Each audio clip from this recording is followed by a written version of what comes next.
ito'y tangkong. Maraming yumayaman sa tangkong dahil ginawa itong crispy nila. Yung pinipritong tangkong, may sumikat nga isang binata, yumayaman, nakita ko diyan sa Luzon. Pag ito'y nasa tubig, maraming hindi kumakain because it absorbs the bacteria of the water. Pero pag nasa inland tulad nito, kakain ang marami dito. So, ganito lang magtanim ng tangkong sa inland. Napakasimple. Linisan mo muna yung area, kunan mo ng damo, at saka tanim mo. So, pag wala kang ibang materials na gagamitin, pero ako mayroon akong piko, ito, butasan natin. Okay, yan, butas. Kasi ang simple na magtanim ng kangkong talaga. So, kasanayan natin, pwede kahit ilan lagay mo dyan. Wala namang rules na isa lang, dalawa, tatlo. Yung kamote nga, kung gusto mo ilagay 10 doon sa isang butas, gawin mo. Wala namang magdikta sa iyo kung anong estilo mo. Ang importante, mabuhay yan. So, ganito. 10 lang to, pero 10 ito na forever pag nabubuhay ito kasi kakain ako rito. Pero yung kangkong doon sa tubig, hindi kami kumakain. Yung pamilya ko hindi kakain. Ako rin. Kasi na-imagine ko baka marami yung germs. Ganyan namang buhay. At ingat lang. So, ganyan lang. Putasan mo. Lagyan mo kasi ang dali itong gumagapang. Itong kangkong. Ito rin. Putasan nyo. Tingnan nyo ang taba ng lupa ako dito.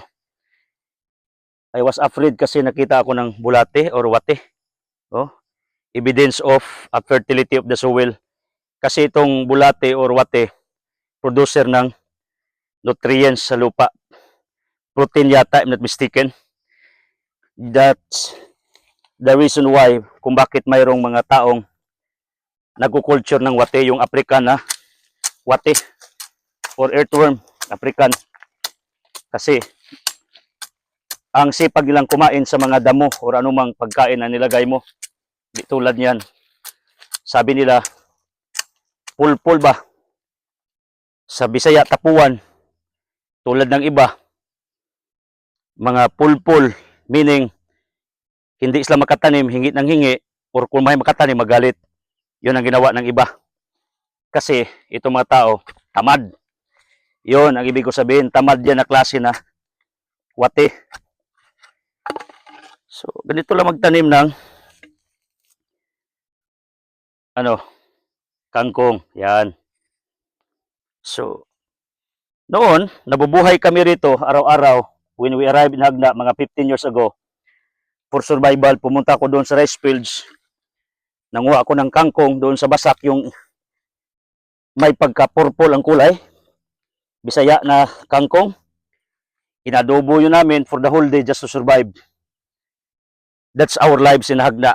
Kasi hindi naman tayo tumitira dito sa farm natin.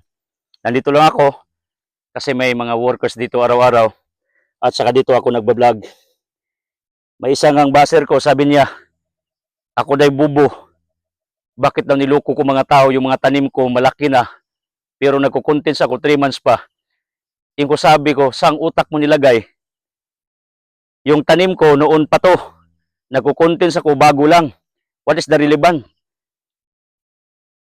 Kaya nga malaki kasi matagal na itong farm, mga 8 years in the making, nasira ng bagyo, ng COVID at pa. Yung iba namatay, iba nabuhay dahil sa El Nino. So, we planted again and again. Kasi ganyang buhay. Repeat it. Until you will become successful in life. Huwag kang susuko. Kasi bawal ang mahina ng sikmura pag mag-farming ka talaga. So, we survive because of this. Kaya nga tinanim ko. Kasi mayroon akong sentimental value. Nabubuhay kami ng kapayas for the whole day. Kasi wala kami pambili ng ulam. Nabubuhay kami sa kangkong for the whole day. Adubuhon, ang sarap nga eh. sustansyado pa. Yung mga taong hindi nakakain ng karne, ang katotohanan, kayo ang pinaka-healthy. At sabihin ninyo, napakahirap ng buhay, unfair kasi hindi kayo nakakain ng karne kasi pulos kayo gulay.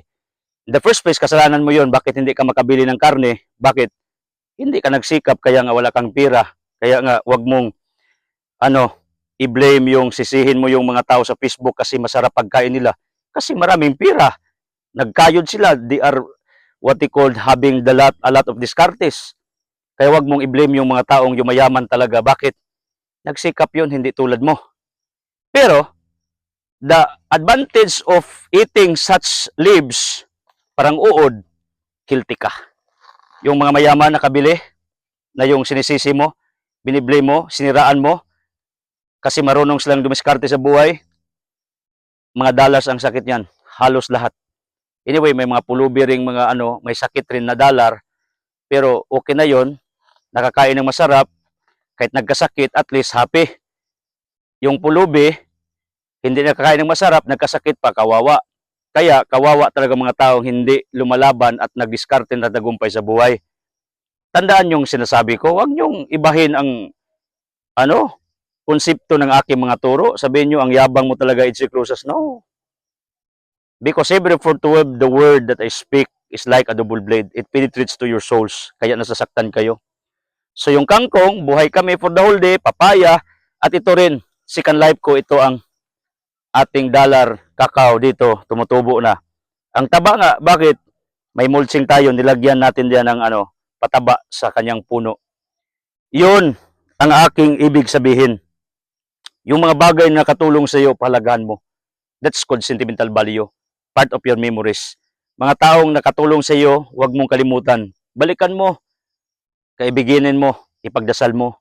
Kasi kabahagi sila ng iyong buhay. Kahit man hindi na kayo nagsama-sama ngayon, pero part pa rin sila when you grew up, when you started doing a certain thing. Kaya mali yung kalimutan mo lahat ng mga tao nakatulong sa iyo.